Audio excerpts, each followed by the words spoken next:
তিনটি জায়গায় কান্না করলে আল্লাহকে পাওয়া যায়, আল্লাহর সাথে সম্পর্ক তৈরি করা যায়। আল্লাহ পাক রব্বুল আলামিনের সাথে যদি আমরা সম্পর্ক তৈরি করতে পারি, তাহলে আমরা দুনিয়া এবং আখিরাত উভয় জগতে শান্তিতে থাকতে পারবো। এজন্য আল্লাহর সাথে সম্পর্ক তৈরি করতে হলে তিনটি জায়গায় কান্না করবেন। নাম্বার 1, 1 নাম্বার হচ্ছে সেজদায় গিয়ে কান্না করা। সেজদায় গিয়ে, নফল নামাজের সেজদায় গিয়ে কান্না করা। কেননা যখন আমরা সেজদা যাই, তখন আমরা মনে করি যে আমাদের কপালটা টাইলসে লাগছে, অথবা আমাদের কপালটা জায়নামাজে লাগছে। নো, নবীজি সাল্লাল্লাহু আলাইহি ওয়াসাল্লাম জানিয়ে দিয়েছেন, আকরাবু মা ইয়াকুনুল আবদু হুয়া সাজিদ। যখন কোনো বান্দা সেজদা করে, তখন তার কপালটা আল্লাহর কুদরতি পায়ে ঠেকিয়ে দেয়। সুবহানাল্লাহ। সুতরাং এই সেজদায়, নফল নামাজের সেজদায় গিয়ে দীর্ঘ সময় ধরে সেজদা দিবেন। নবীজি সাল্লাল্লাহু আলাইহি ওয়াসাল্লাম যখন তাহাজ্জুদের নামাজ পড়তেন, তখন তিনি দীর্ঘ সময় দাঁড়িয়ে থাকতেন, দীর্ঘ সময় আবার রুকু দিতেন, দীর্ঘ সময় সেজদা দিতেন। ওই সময় আপনি সেজদা দিয়ে সুবহান রাব্বিয়াল আলা 3 বার বলে তারপর আপনি আল্লাহর কাছে কান্না করবেন। আপনার কাকুতি মিনতিগুলো বলবেন, জাহান্নামের আযাব থেকে বাঁচার জন্য দোয়া করবেন, এবং আপনি জান্নাতে যাওয়ার জন্য আল্লাহর কাছে দোয়া করবেন। আল্লাহুম্মা ইন্নী আসআলুকাল জান্নাহ ওয়া আউযু বিকা মিনান নার। এই দোয়াগুলো পড়তে পারেন। আপনি সেজদায় গিয়ে কান্না করলে আপনি আল্লাহকে পেয়ে যাবেন, আল্লাহর নৈকট্য অর্জন করতে পারবেন। 1 নাম্বার। নাম্বার 2, দ্বিতীয় নাম্বার হচ্ছে কবরের পাশে গিয়ে কান্না করা। আমরা কবরস্থানের পাশে যাইও না।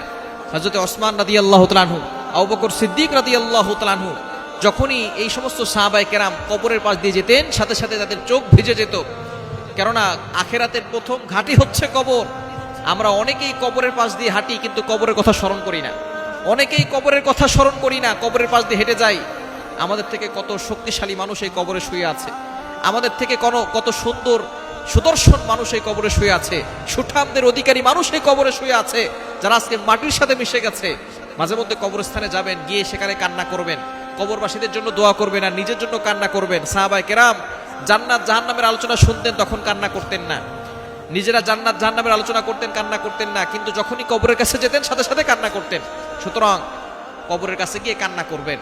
কবরের কাছে গিয়ে কান্না করলে আপনার ভিতরে আল্লাহর ভয় আসবে, জাহান্নামের ভয় আসবে, তখন আপনি আল্লাহর সাথে সম্পর্ক তৈরি করতে পারবেন। আর 3 নাম্বার হচ্ছে, যখন আপনি কোরআন তেলাওয়াত করবেন, এই কোরআন তেলাওয়াত করার সময় আপনি আল্লাহর কাছে দোয়া করবেন আর কান্না করবেন। এই কোরআন আপনাকে কিয়ামতের ময়দানে আল্লাহর সাথে ডিবেট করে আপনাকে জান্নাতের ব্যবস্থা করবেন। সেই কোরআনের সাথে সম্পর্ক রাখবেন। যখন কোরআন তেলাওয়াত করবেন, তখন আপনি আল্লাহর জন্য কান্না করবেন, দোয়া করবেন। কোরআন তেলাওয়াত করে আল্লাহর কাছে দোয়া করবেন, তখন দোয়ায় আল্লাহর কাছে কান্না করবেন। আমরা অনেকে দোয়ার সময় কান্না করতে জানি না। কান্না যদি নাও আসে, কান্নার ভান করেন।